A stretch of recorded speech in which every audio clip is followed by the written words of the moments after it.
सोचिए, एक मछली और उसकी कीमत 29 करोड़ रुपए। हाँ, बिल्कुल सही सुना, एक मछली 29 करोड़। ये कैसे हुआ?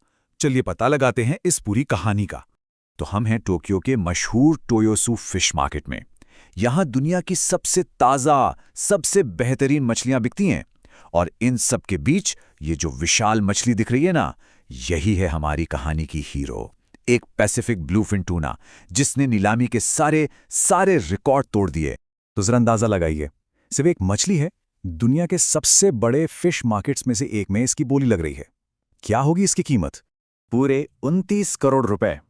इस एक कीमत ने इसे इतिहास की सबसे महंगी टूना बना दिया।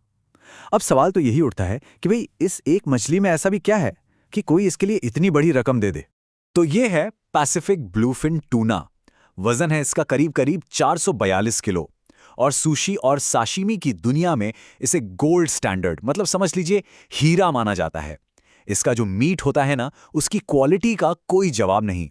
लेकिन कहानी सिर्फ क्वालिटी की नहीं है, इसमें और भी बहुत कुछ है। अच्छा, अब मिलते हैं उस इंसान से जिसने ये कमाल की बोली लगाई।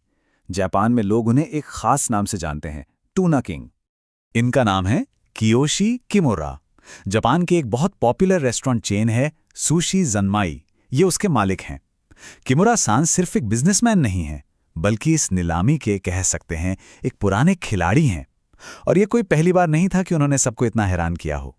मजे की बात तो ये है कि नीलामी के बाद किमुरा ने खुद कहा कि मुझे तो लगा था कि ये सस्ती मिल जाएगी, लेकिन पता ही नहीं चला कि कीमत कब इतनी बढ़ गई। मतलब उस वक्त का थ्रिल सोचिए जब करोड़ों रुपए दांव पर लगे थे। असल में इस बार किमुरा ने अपना ही पिछला रिकॉर्ड तोड़ा है। 2019 में भी उन्होंने ही सबसे महंगी टूना खरीदी थी, करीब 19 करोड़ रुपए की, जो उस समय एक रिकॉर्ड था। लेकिन इस बार 29 करोड़ की बोली लगाकर उस रिकॉर्ड को भी बहुत पीछे छोड़ दिया। तो आखिर साल की इस पहली पहली नीलामी में ऐसा क्या खास होता है? ऐसा क्या जादू है जो कीमतें इस तरह आसमान छूने लगती हैं? देखिए, टोक्यो में नए साल की ये जो पहली नीलामी है, ये सिर्फ एक बिजनेस डील नहीं है। ये एक बहुत पुरानी और गहरी परंपरा है। साल की पहली और सबसे अच्छी टूना को जीतना एक तरह से इज्जत और सम्मान की बात मानी जाती है। लोग मानते हैं कि ये आने वाले पूरे साल के लिए गुड लक लाता है। जरा उस माहौल को महसूस करने की कोशिश कीजिए। सुबह सुबह अंधेरे में एक घंटी बजती है और बस नीलामी का शोर शुरू। चारों तरफ बर्फ पर बड़ी बड़ी टूना मछलियां लाइनों में लगी हैं और जो खरीदार हैं वो किसी जौहरी की तरह हर एक मछली को बड़े ध्यान से जांच रहे हैं। और ये जो जांच परख है ना, ये अपने आप में एक कला है। मछली की क्वालिटी देखने के लिए उसकी पूंछ का एक छोटा सा हिस्सा काटा जाता है। फिर खरीदार उसके गहरे लाल रंग, उसके मीट के टेक्सचर और सबसे ज़रूरी उसमें फैट कितना है, ये सब बहुत बारीकी से देखते हैं। यही सारी चीज़ें मिलकर एक अच्छी टूना को बेस्ट बनाती हैं। और हाँ, इस रिकॉर्ड तोड़ने वाली टूना में एक और बात बहुत खास थी कि ये आई कहाँ से थी। ये जापान के ओमा नाम के इलाके से थी। इस जगह को ब्लूफिन टूना के लिए गोल्ड स्टैंडर्ड माना जाता है। मतलब इसमें वो सारी बेस्ट क्वालिटीज़ थीं जो हर खरीदार ढूंढता है। लेकिन एक मिनट, क्या सच में कोई सिर्फ सुशी बेचने के लिए 29 करोड़ रुपए खर्च कर देगा? नहीं, असल में ये कहानी सिर्फ सुशी की है ही नहीं, ये उससे कहीं बड़ी है। कियोशी किमुरा और उनके रेस्टोरेंट सुशी ज़न्माई के लिए ये मछली खरीदना एक मार्केटिंग मास्टर स्ट्रोक है। सोचिए, साल की पहली और सबसे महंगी टूना खरीदने से उन्हें जो फ्री की पब्लिसिटी मिलती है, वो करोड़ों के एड कैंपेन से भी कहीं ज़्यादा असरदार होती है। रातों रात पूरे जापान में बस उन्हीं की चर्चा होने लगती है। अच्छा, अब आते हैं सबसे मज़ेदार सवाल पर। अगर मछली 29 करोड़ की है, तो ज़रा सोचिए, सुशी ज़न्माई में सुशी का एक पीस कितने का बिका होगा? और इसका जवाब आपको सच में हैरान कर देगा।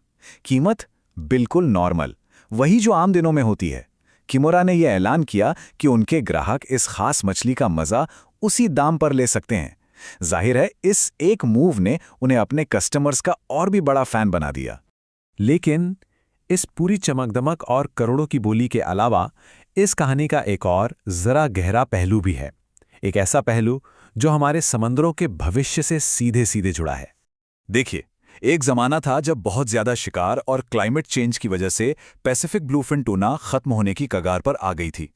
लेकिन अच्छी बात यह है कि पिछले कुछ सालों में जो इन्हें बचाने की कोशिशें हुई हैं, उनकी वजह से अब इनकी संख्या धीरे धीरे वापस बढ़ रही है। तो इसलिए ये जो रिकॉर्ड तोड़ कीमत है ना, ये सिर्फ एक महंगी शॉपिंग नहीं है, ये इस बात का भी एक सिंबल है कि लोगों का इस शानदार मछली के भविष्य पर भरोसा लौट रहा है। ये समंदर को बचाने की कोशिशों की एक छोटी सी लेकिन बहुत उम्मीद भरी जीत है। तो आखिर में सवाल यही बचता है, क्या ये 29 करोड़ की टूना सिर्फ एक महंगा शो ऑफ था, एक पब्लिसिटी स्टंट, या फिर ये इस बात का एक ताकतवर संकेत है कि एक खत्म होती प्रजाति अब वापस आ रही है और हमारा उस पर भरोसा लौट रहा है? शायद इसका जवाब इन दोनों के बीच में ही कहीं छिपा है।